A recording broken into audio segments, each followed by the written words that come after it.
My name is Emily, and if you've ever wondered what it feels like to be unwanted by your own blood, maybe my story will tell you. I grew up in a big, cold house on the edge of town, the kind of place that looked perfect from the outside, tall white pillars, trimmed hedges, everything polished like it was in a magazine, but inside, it was all noise and silence at the same time. My parents, Robert and Linda, weren't the loving kind. They were the status kind, the people who cared about how things looked more than how they felt. I was their only child, but to them, I wasn't a daughter, I was a performance. When I cried, they told me to smile. When I won something, they said I could have done better. And when I failed, oh, they made sure I never forgot it. I used to hide in my room at night, listening to them argue about money, about who looked better at parties, about who deserved more credit for being perfect. Sometimes, I wondered if they even noticed I existed. Then one night, I overheard my father say something that I'll never forget. "She's not ours in spirit, Linda. She's too weak. Too emotional. She's not like us." And my mother replied, "She'll learn. Or she'll be left behind." That night, I promised myself I would never cry again. But promises made in pain are easy to break. By the time I turned 16, I had learned how to disappear even while standing in front of them. My mother criticized every word I said, my father treated me like an inconvenience, and every dinner felt like an interview I was destined to fail. One evening, at a charity gala they forced me to attend, I accidentally spilled juice on my mother's dress. She didn't whisper, she didn't step aside, she slapped me right there in front of everyone. The sound echoed, people gasped, I remember the sting on my cheek and the laughter of someone nearby. That was the moment something in me cracked, like a quiet glass breaking inside my chest. After that, I stopped trying to be loved. I buried myself in studies, in books, in late nights spent dreaming of escape.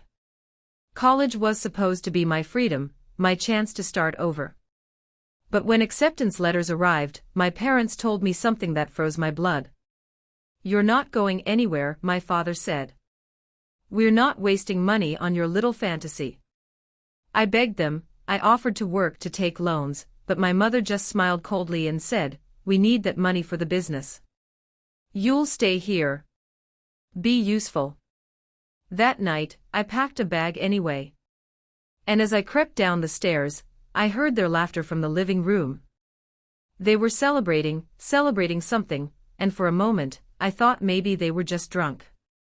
But then I heard it. "She actually believed she could leave us," my father said, laughing. "Our little puppet." I didn't cry this time, I just walked out the door and didn't look back. I got a job at a diner, tiny place, cracked tiles, old coffee machine that hissed louder than the customers. It was the first place where people actually saw me, called me by name, asked how my day was. It wasn't glamorous, but it was mine.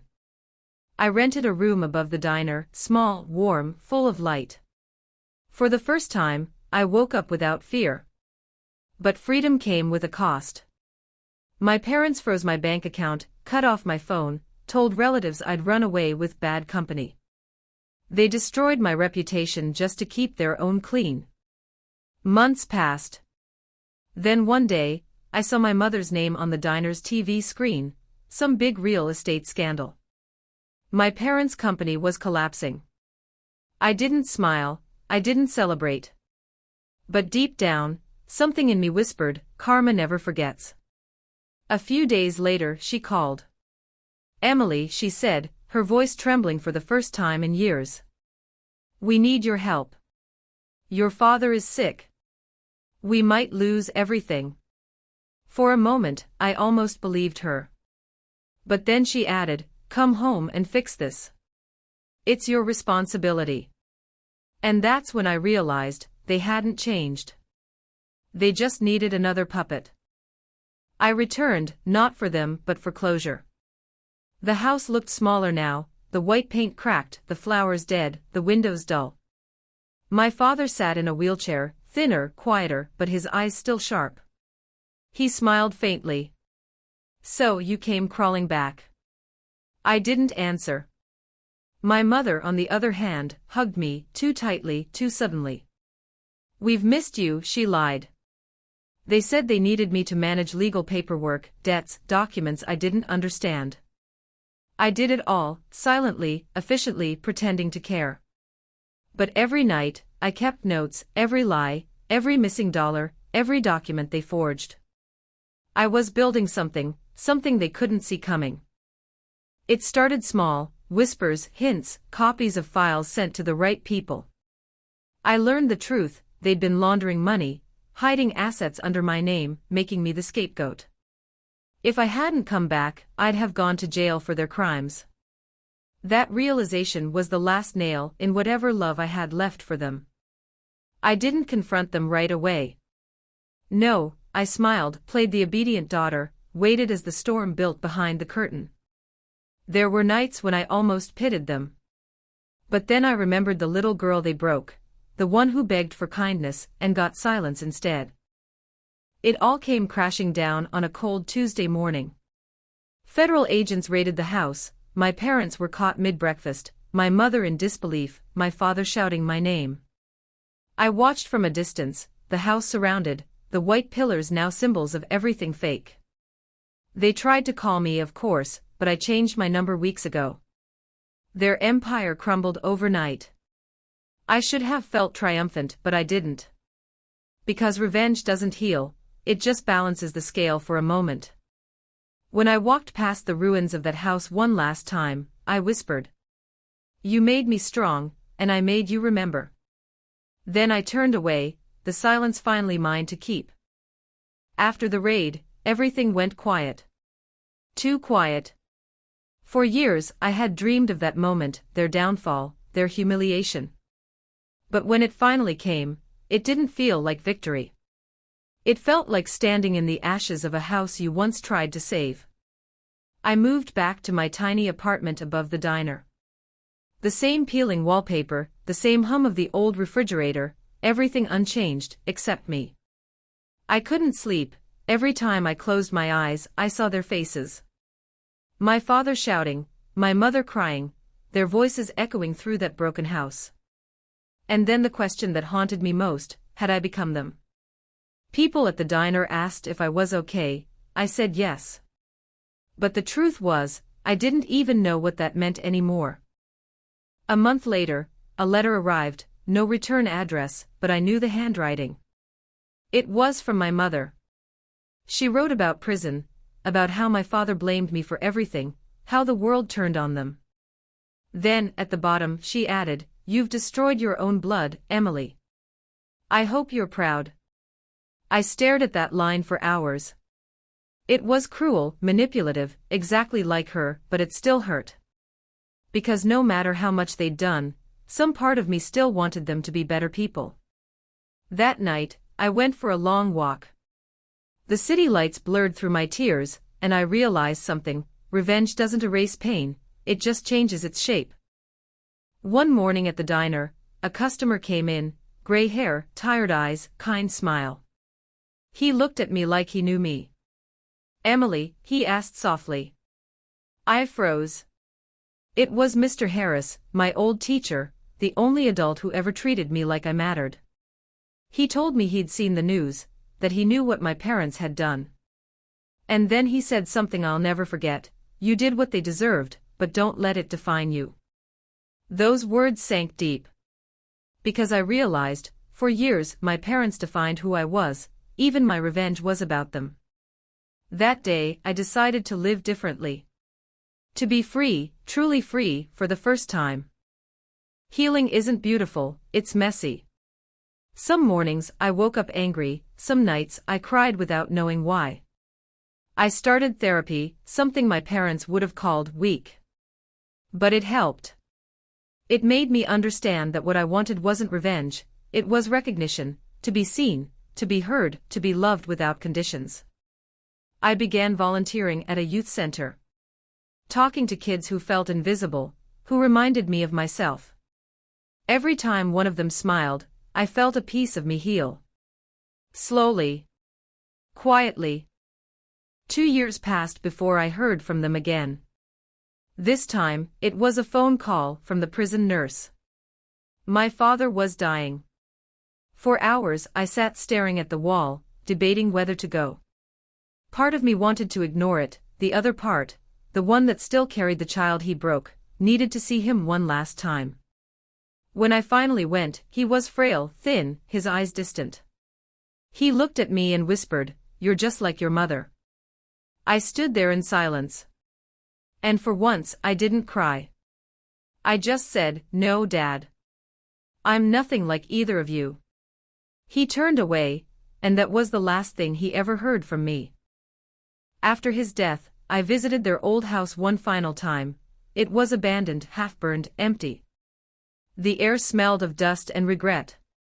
I walked through the halls, saw the cracks on the walls, the echoes of laughter that was never real.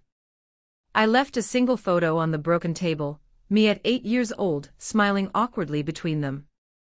Then I whispered, "This was all I ever wanted, for you to be proud of me. But you never could." As I walked away, the wind caught the door and slammed it shut. It sounded like an ending. After leaving that empty house, life felt strangely calm. No shouting, no manipulation, no one telling me I wasn't enough. For the first time in my life, I had control over my own silence. But silence can be loud when you've lived your whole life in chaos. I missed the noise sometimes, not because I wanted it, but because I didn't know who I was without it. It's strange, when your identity is built around pain, peace feels foreign. I spent evenings watching the sunset from my apartment window, drinking tea, wondering what normal people think about before bed. Maybe bills, maybe love, maybe nothing at all. I didn't know yet. But I wanted to learn. One rainy afternoon, while I was closing up the youth center, I saw a man sitting outside sketching. He was drenched but completely lost in his drawing. I walked over and said, "You'll ruin your paper like that." He looked up and smiled. "Then I'll draw another one." His name was Daniel, an artist who taught free classes for kids at the center. He was the kind of person who looked at the world and saw stories, not flaws. Over the next few weeks we talked about art, about pain, about forgiveness. He didn't know my story at first, but when he finally did, he didn't look at me with pity, he just said, "You survived them. That's enough." And for once I believed someone. Daniel helped me see beauty in small things again, coffee steam curling like smoke, the smell of wet earth after rain, laughter that didn't feel forced. He taught me how to draw, not perfectly, just honestly. He said, perfection is just another mask people wear to hide the cracks. I knew that truth better than anyone. There were days I felt guilty for being happy, like I was betraying the version of myself who lived in fear. But Daniel told me something that stuck with me. "You don't owe your pain anything, Emily. You've already paid enough." That night, I cried for hours, not because I was broken, but because I was finally healing. One evening, as I was leaving the center, a woman stopped me. She introduced herself as a journalist. She was writing about the financial crimes that took down my parents. She wanted to interview me. For a moment I froze. That name, my family's name, still carried weight. Part of me wanted to stay silent forever, another part wanted the truth told properly for once. I agreed to the interview. When it aired, I didn't sound angry or bitter, I just sounded human. People online called me brave. Some said I was cruel. But I didn't care. For the first time, my story was mine, not theirs. Weeks later, I received another letter, this time from my mother. She was still in prison, but her tone was different. She wrote, "I used to think love was control. I was wrong. You showed me that." I read it 3 times, searching for hidden motives, but there were none. She was just tired. And even though she didn't say sorry, I could feel she wanted to. I didn't forgive her, not then, but I stopped hating her. And somehow, that felt heavier than revenge. A year later, the journalist reached out again, the story had gone viral. They wanted me to speak at a conference about resilience. Me, the girl who once hid in her room, afraid to speak at all. Standing on that stage, looking at hundreds of faces waiting for my words, I said, I thought revenge would make me free. It didn't. It just gave my pain new clothes. What freed me was learning that I didn't need their apology to move on. The crowd stood and clapped. But I didn't smile for them. I smiled for the little girl I used to be, the one who finally found her voice. After the wedding, Daniel and I moved to a small town by the coast. The air smelled of salt and rain, the sound of waves felt like forgiveness itself. We didn't have much, a rented cottage, second-hand furniture, but it was ours. Life became slow, almost gentle. Some mornings I'd paint the sunrise, other days I'd walk barefoot along the shore, feeling the sand shift beneath my feet like time itself. For the first time, I wasn't running from anything. Sometimes I'd think of my mother. I never saw her again, but each year I sent a small card on her birthday. Just 3 words, be at peace. One autumn afternoon, an envelope arrived, no return address, only my name in shaky handwriting. Inside was a short letter and a hospital notice. My mother was dying. She wanted to see me one last time. I didn't know what to feel. Daniel said, "You don't owe her anything." I nodded, but deep down, I knew I owed myself something, closure without bitterness. So I went. At the hospital, she was thin, her voice just a whisper. "Emily," she murmured, "you became everything I couldn't be." I held her hand. "And you became my lesson," I replied. She smiled faintly, tears rolling down her cheeks. Then maybe I did one thing right. She passed away 3 days later. It rained during the funeral, a soft, relentless drizzle that soaked through every flower. Only a few people came. As I stood by her grave, I realized how strange life is, how the people who hurt you the most can also shape the best parts of you. Pain had carved something out of me, yes, but it had made space for empathy, too. When the last handful of soil hit the coffin, I whispered, "I forgive you, Mom." And for the first time, I meant it. Months later, I started volunteering at a local community center, working with girls from broken homes, teens running from the same kind of chaos I once lived through. I didn't tell them my story, not at first, I just listened. But one night, a girl named Sophie said, "You talk like you've been where we are." I smiled, "Maybe I have. But I got out. And you will too." That moment changed something in me. I realized my story wasn't just tragedy, it was proof. So I began to write, a blog, short essays, little fragments of memory, and people started to read them.